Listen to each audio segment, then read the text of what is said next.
A colleague of mine contacted me yesterday because she had made an offer on behalf of her client, and it was a multiple offer situation, and she was shocked that they lost it because we are kind of in a buyer's market here in Raleigh, North Carolina. The market has really changed quite a bit, and there's a lot more inventory than there has been in many years.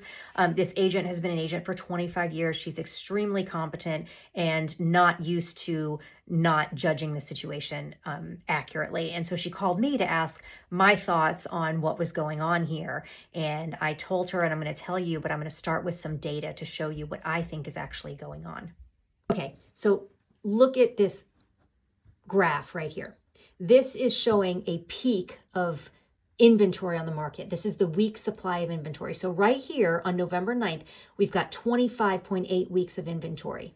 In 1 week, from the 9th to the 16th, that's 7 days, it goes from 25 weeks of inventory to 8 weeks of inventory. So the inventory is listed, it gets gobbled up very quickly. Now, this is right after the election. So right after the election, we did have kind of a frenzy. Okay, so that's not necessarily typical. And then we see it peak again. So 8 to 11. And now we've got 11 weeks of inventory on November 23rd.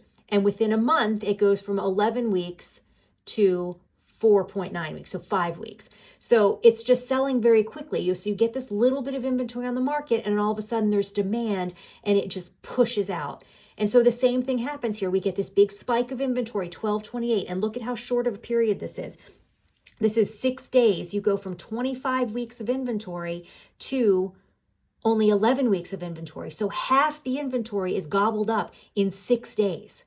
So what we are seeing here is a massive pent-up demand. As soon as a little bit of housing goes on the market, it very, very quickly goes under contract. The thing is, not all the properties are selling. The properties that are getting bought up very quickly are the ones that are in really good condition. So the properties that are not in great condition, that don't have all of the stuff done, they're not move-in ready, those ones are being passed over by buyers. So there is a massive pent-up demand, but buyers are very picky. So it's really important to have your house in really good condition and ready for the market in order for buyers to want it.